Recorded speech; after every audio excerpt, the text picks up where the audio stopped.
So do you approach music or making albums any differently now with, you know, your more mature, wiser worldview? Well, you know, we like to work with themes and concepts, and that hasn't changed. We still sit in a room for hours and hours and sometimes days, and we don't play a note. But we just talk about what we want to do and what we're going to do, and there's a lot of planning that goes into making a record, you know. Right. A lot of discussion, that kind of thing, kind of painting the picture, so to speak, in everyone's mind before they start composing. That seems to really work well with us, you know, for us. I don't know, you know, making music is really a lot about having an idea, the inspiration, and then relying on your craftsmanship in order to, you know, make the piece work. Without the inspiration, you know, you're just scaling out, you know, putting chords together, but there has to be a direction for it, you know. So that's why we spend a lot of time talking. And we were talking a little bit about age a moment ago. When you see other bands canceling tours, missing shows due to ailments and age-related issues, Ronnie James Dio and Aerosmith come to mind. Does it make you consider your own longevity in the business and how much longer Queensryche will continue to tour and record? I mean, do you think you'll, unlike professional sports stars, do you think you'll know when it's time to stop? I hope so. Yeah, I hope so. That's a good question. You know, I had this, I was backstage one night, and this group of young kids came up to me and asked me for my autograph, so I'm talking with them. And they're fairly young, you know, like 13, 14, 15. Right. And I said, wow, what brings you out to the Queensryche show? And they said, oh, man, you know, you guys are legends, and we wanted to see you before you're dead. and I thought, wow. For a moment I was kind of speechless, but then I thought, you know, yeah, you should see the artists that you love and the music that you love. You should see them perform it live before you can, you know. And I'm so glad that I've seen most of my favorite artists in my time. Right. And I've had some, you know, amazing epiphanies and experiences at these shows. And really, when you see like an older musician like Ronnie Dio, for example, we toured with Heaven and Hell recently in the last year or two, and you see that guy perform, it's amazing. You know, it's mesmerizing. Tony Iommi, wow, you know, what a guitar player. And you see these guys that are older, you know, the next generation up, and you think, you know, you got your game on, right? Mm-hmm. But then you see this guy play, and oh my God, you know, he does it so effortlessly. He's a master at what he does, and it's a humbling experience, and a good experience, you know, one that you should experience as a musician and as a fan of music. To watch Eric Clapton play guitar, you know, see John Anderson sing, and to see the place he goes in order to perform, you know, in his mind, where the place he puts himself in order to channel that kind of feeling he puts into it. You know, that's something that is priceless. It is so special and so important to our culture. You know, music is so important. It is one of the most important things there is. And maybe that sounds, you know, cliche coming from a musician, but I honestly believe that. Music is something that translates across every boundary, you know, religious, political, social. Mm-hmm. It speaks to people in a way that's ancient. You know, it predates language. In fact, language is the antithesis to music. You know, music is something that doesn't need language. You know, in fact, I think language sometimes does a disservice to it because it can't capture it. It can't describe what music is. I think we forget that in our culture. We trivialize it and we look at it as product.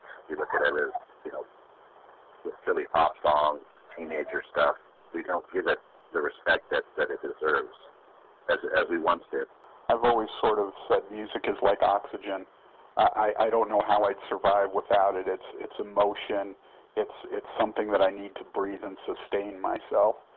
And I think everybody, whatever, like you said, in every culture, music has been sort of a common factor amongst all of them. I mean, even in our own pop culture, when Close Encounters came out, that's how they attempted to contact the aliens was through, music and sound and whatnot. And they were trying to, communicate through the most primal way they could think of, or the way that perhaps cultures have always done it, Is it disconcerting to think that some of our heroes, our Ronnie James Dios, our Eric Claptons, and and these people are going to start passing away on us? These icons that we grew up with that never age in our eyes. Well, yeah. At the age we're at now, it's starting to happen with more frequency, Absolutely. And, it is. Like I said earlier, I think it's very important for people to get out and go and experience live music. It's something that you'll never regret, and it's something that brings us all closer together. And just for a moment, for 3 minutes and 60 seconds, or whatever that song is that we're all bonding over, it's an amazing feeling that technology can't duplicate. They're not going to can a live performance and play it for a group of people, and they're going to be affected by it the same way. It's actually the moment, being there and witnessing it and being part of it, because the audience is just as important as the musicians. When you're in a musical situation, it's a feeding frenzy back and forth between the audience and the musician. The musician he's a performer, a professional. He's playing at a level that he normally plays at. But with an audience that's pushing you, you start doing things that you normally don't do or can't do. It's like a push and pull, right.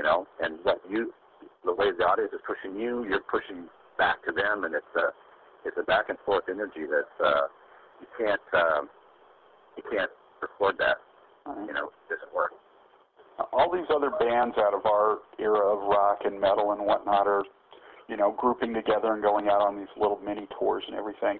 But you guys have had an amazing amount of success just going out and doing the tours basically by yourselves and still packing, the same venues and whatnot. So what do you attribute that sort of success? Because you guys don't just tour every 5 or 6 years. You guys have been on tour pretty much nonstop for years. Yeah, our booking agent is very happy about that. I mean, I think when I was still living in Phoenix, I think I saw you guys 3 times in 1 year. So, well, I don't really know how to answer that. I really don't. I just really attribute it to the fans, wanting to see the music, wanting to be there. They must be getting something out of the show that is important to them enough to bring them out, because we couldn't do it without them. I think perhaps, too, one of the things that you guys do differently is you don't simply go out and just rehash Greatest Hits tour. You've gone out and done the acoustic shows. You've done the Operation Mindcrime, with the actors and everything. So it's been a unique experience each time. Yeah, that's one thing we try to do is change it up quite a bit and not focus on playing what people call a hit set of just your most well-known stuff, but trying to mix in some of that really well-known stuff with a lot of obscure material or albums that are important to us as a band, and the fact that, a lot of bands don't put out new material, regularly, or even at all. Right. They just kind of play what they did when they were riding on their own coattails.